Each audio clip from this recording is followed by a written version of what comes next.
Padre, del Hijo y del Espíritu Santo. Amén. Amados hermanos, en nuestro Señor Jesucristo, nos encontramos en el domingo 19 después de Pentecostés y tenemos el relato del Evangelio de San Mateo, de esa parábola, una de las 120, que según el Padre Castellani hay 120 parábolas en el Nuevo Testamento, y hablando con los fariseos y los escribas, les dice esta parábola de las bodas del Hijo del Rey.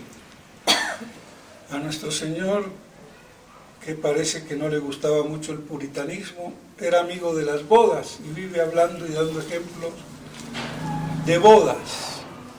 Por algo será, porque toda boda manifiesta una unión, una comunión, y el mismo matrimonio son bodas, y la unión de Dios con los hombres también tienen algo de todo ello, y quizás el matrimonio es un reflejo pálido de esas bodas, de esa unión con Dios. Entonces vemos cómo es propicio el hablar de bodas, sin olvidar la gran boda del Cordero cuando venga en su parusía para la era mesiánica, que también está muy trastocada. Pues bien, aquí el mayor problema, por la ignorancia a veces, es el final de la parábola. Amén de las cosas estrambóticas, pedirle a uno que no ve, que lo recogieron así, como arriando ganado de donde fuera, y que no tuviera el vestido nupcial, de dónde lo iba a tener, si lo escogieron de los caminos y de todas partes. Pero bueno, esos aspectos estrambóticos a veces son para impactar, como hace ver el Padre Castellani, y que quede como más fijo en nuestra memoria y recuerdo lo que a través de esas parábolas o semejanzas Dios nos quiere hacer ver, tomando de las realidades terrenas para mostrarnos las cosas sobrenaturales. Pero principalmente aquí hay un gran reproche al pueblo elegido, los convidados de la primera hora, que no hacen caso, se van a su granja, a sus negocios, y otros pues matan y eliminan al enviado. Entonces es por un lado ese llamamiento al pueblo elegido y su reprobación que es no absoluta, porque sabemos que hay la promesa de que se convertirán y que se hará además un solo rebaño bajo un solo pastor de los judíos y de los gentiles. Justamente en la era mesiánica y esas gran bodas del Cordero, no lo olvidemos. Pero reprobación de ellos y el llamamiento a los gentiles, y llamándolos de todas partes, y buenos y malos, es decir, a todos como los malos, bueno, que se dispongan. Dios llama a todos, y ve uno que no está en condición y va para el infierno, las tinieblas exteriores con el rechine de dientes, pues muchos los llamados y pocos los escogidos. Y qué fácil la ven para decir, y a mí me perdonan, pero estúpidamente, y me cargo al que sea, no me importa, pero la estupidez no puede admitirse. Que muchos llamados al salvarse, pero pocos se salvan. Y es una estupidez, porque el mismo texto está contradiciendo que no son muchos, sino que llamó a todo el mundo y uno solo se condena. Entonces no tiene por qué hilar donde no va la cuestión. Pero así es la estupidez humana, incluso de los santos, yo lo lamento.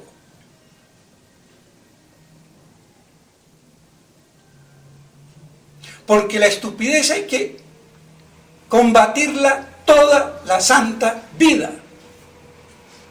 Infinito el número de los idiotas, imbéciles, estúpidos.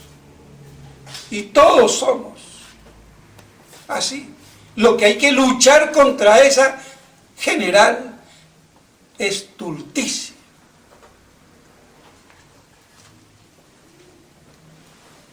Y ya está. Y ahí es donde está la humildad. Reconocerlo. Y no creerse otra cosa. Pues bien, entonces se contradice el texto.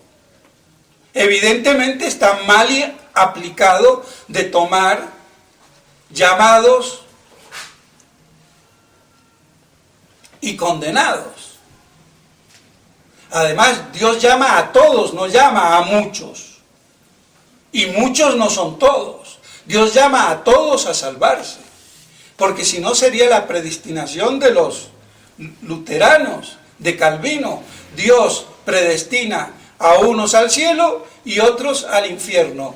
Y para saber yo que soy electo, las riquezas son las arras de la gracia divina. Y así, si Job perdió es un condenado, se acabó. Esa es la mentalidad judaica. Protestante, que es una mentalidad judaica en el Nuevo Testamento. No hay nada que hacer. Y eso es una herejía. Porque Dios no predestina a nadie a condenarse, predestina al cielo.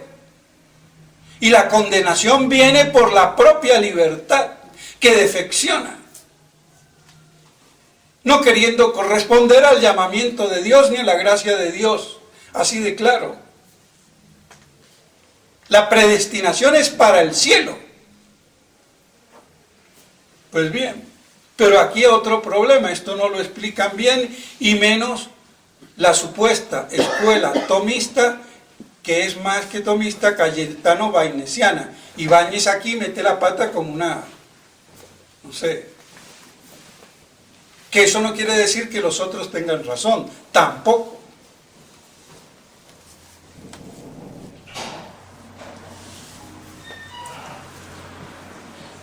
Los otros con los que discutían, porque está la libertad y la gracia, y Dios crea tanto la gracia como la libertad. Pero si yo hago mal uso de la libertad, me autodetermino en mi propia exigencia y estupidez, pues bueno, me desconecto de Dios, no hay nada que hacer. En vez de conectarme, me desenchufo. Ya está. Para eso tenemos la libertad, para enchufarnos a Dios como fin último. Sea natural o sobrenatural, ambas cosas. La libertad es para el bien. ¿Y el mal de dónde viene? De la defección de la libertad creada. Por eso otra estupidez de los teólogos, que algunos dicen Y dentro de la escuela atomista es lo peor. Y ahí cae Báñez y Capriolo, que me extraña que caiga Báñez, pero Capriolo también parece ser. Que los ángeles en el orden natural eran impecables. Que la pecabilidad venía del orden sobrenatural, pero qué estupidez. ¿Acaso la libertad del ángel es indefectible? Eso solamente es atributo de la naturaleza divina, no de la angélica ni de la humana. Así que eran impecables. ¡Lea la barbaridad! Y esos están los comentarios en la Suma Teológica de la Bach bilingüe como profesión tomista. Y de tomista tiene eso de lo que yo tengo de marciano. Porque toda criatura es defectible por definición. Pero bueno, entonces queda claro que no se puede interpretar literalmente muchos por todos, ni entender escogidos por salvados. Porque uno solo, no fueron muchos ni pocos, sino uno solo el que se condena aquí, según la parábola. Y en la parábola de las 10 vírgenes son 5 y 5, ni muchas ni pocas, la mitad. Entonces volvemos a ver que este pasaje, de muchos los llamados, pocos los escogidos o elegidos, no se puede aplicar a salvados. Así de claro.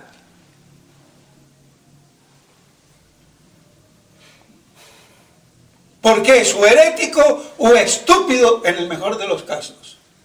Y va en contra de la literalidad del Evangelio de hoy, punto.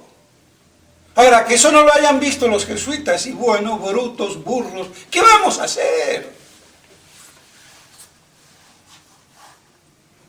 Pero ya es hora de poner las cosas en claro, el que las vea claras, y el que no, pues bueno, que aprenda del que sabe. Nada más. Y el que sabe, que adoctrina al que no sabe. Y que dé pruebas de lo que sabe.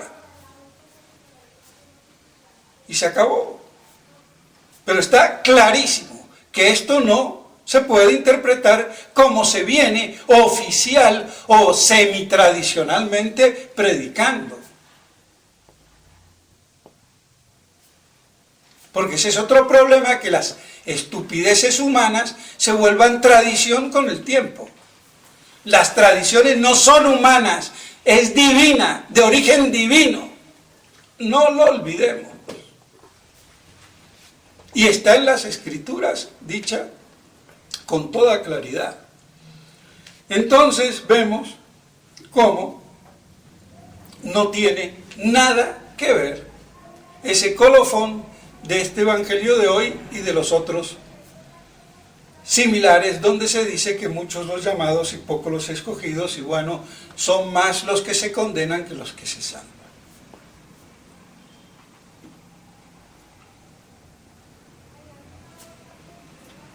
Eso es todo el cuento. Eso es un misterio de Dios. Y lo que sí tenemos que saber, que cada uno es responsable por ser criatura libre, que responde o no responde, sea ángel o humano, hombre, al llamamiento de Dios, a su gracia. Y lo aceptamos como fin último, tanto del orden natural como del orden sobrenatural. Porque todo pecado mortal conculca a Dios como fin último, eligiendo en concreto otra cosa. Esto es lo que no ha sabido explicar la mal llamada escuela atomista, que es Cayetano Balnesian.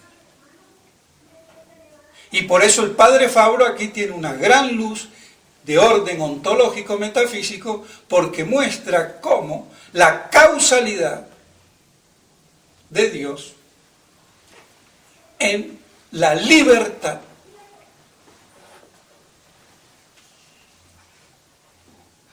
cómo opera. Y por no saber explicar eso, es que también el problema de la predestinación y de toda esta discusión que había entre dominicos y jesuitas.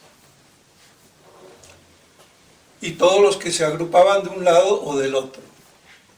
Si primaba la gracia o la libertad, cuando van conjuntas. Y si yo hago el bien sobrenatural, lo hago con el auxilio de Dios o moción divina sobrenatural, que es la gracia. Y si hago el bien natural, lo hago con el auxilio o moción divina o premoción física, como la quieran llamar, en el orden natural. Y cuando hago el mal, me desenchufo, me desconecto, no elijo de acuerdo al bien, sino al mal, por no seguir la dirección, la vía correcta, responsablemente. Y por eso entonces viene la pérdida del fin último como pecado grave. Entonces, por no saber explicar estas cosas, es que también las escuelas se han trabucado y se siguen trabucando, y por eso la predicación es nula al respecto. Y no hay obispo ni sacerdote que asiente un poquito de cátedra doctrinal para aclarar a los fieles. Pues bien, entonces tratamos de ayudar en lo que se pueda. Entonces, queda claro que la reprobación del pueblo elegido no es definitiva. Y que la elección de los gentiles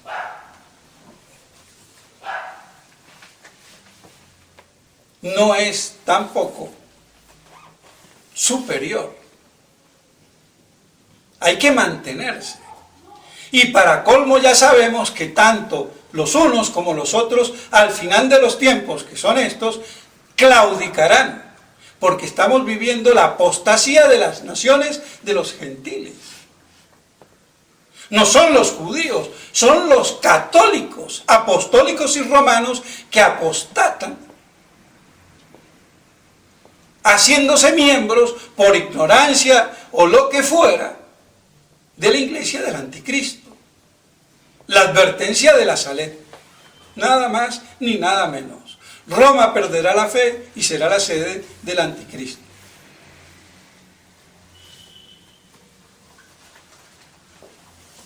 Y ya está.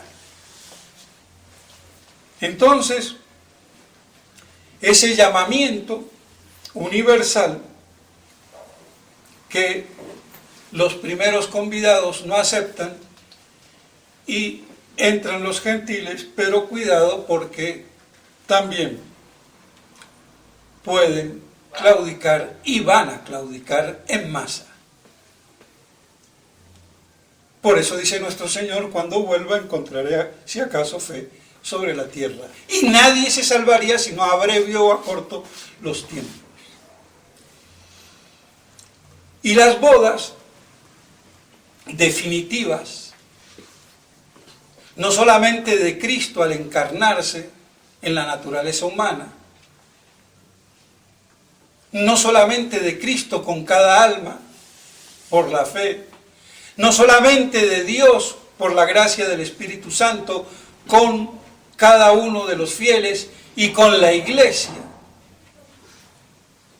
porque todas esas son bodas y son el reino, pero no son las bodas, sino son el reino, sino la incoacción, hasta que venga la plenitud. Y esa plenitud del reino es lo que está profetizado en todas las escrituras, de que habrá un solo rebaño bajo un solo pastor. Y eso será después de la parusía. Y esas serán las bodas del Cordero. Y esa unión entonces de Cristo, de Dios, con todos aquellos que lo aceptan y lo adoran. Entonces, por eso esos muchos llamados y pocos escogidos se refiere literalmente a esas bodas del Cordero, donde habrá los viadores que quedan vivos y tendrán progenie, procrearán, y los que no son viadores, sino que ya están resucitados de la primera resurrección, pero que vienen con Cristo, juntamente con los vivos, arrebatados y transformados,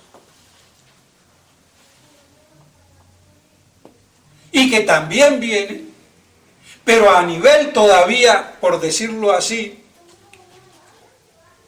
temporal, están los viadores. Y ahí se aplica literalmente, no son todos, no todos van a ser viadores. Y no todos, entonces, tendrán ese privilegio. Aunque sea mayor privilegio el ser de los vivos que son transformados y arrebatados. Pero eso ya está en la visión beatífica. Los viadores todavía no. Pero vemos cuántos escalones hay, o jerarquías, o distinciones, de elegidos, de la primera resurrección, de los transformados sin morir, y de los viadores.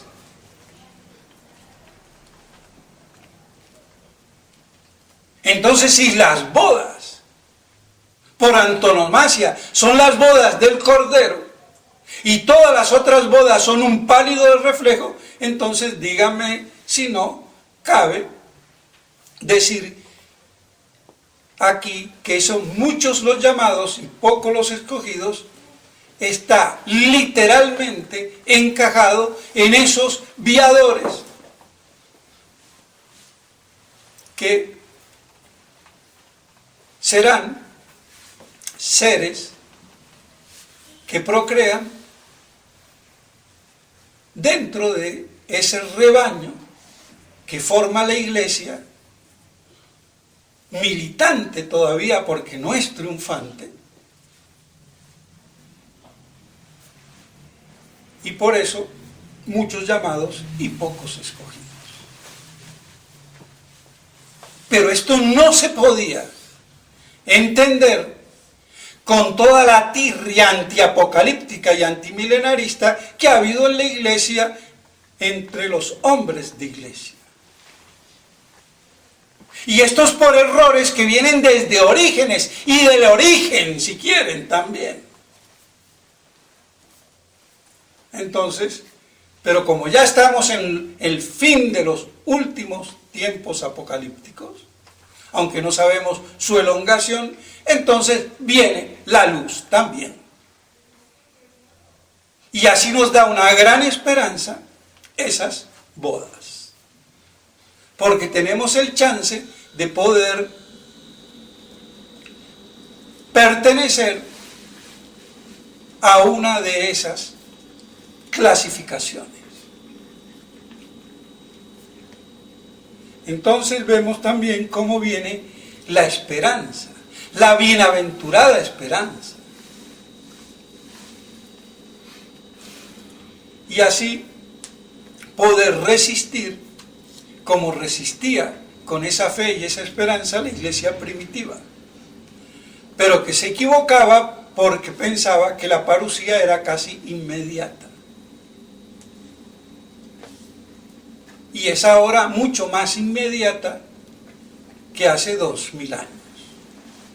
Y hoy es evidente, porque si esto no es apostasía apocalíptica, y esto no es apocalíptico, y que Roma ha perdido la fe, ¿qué es?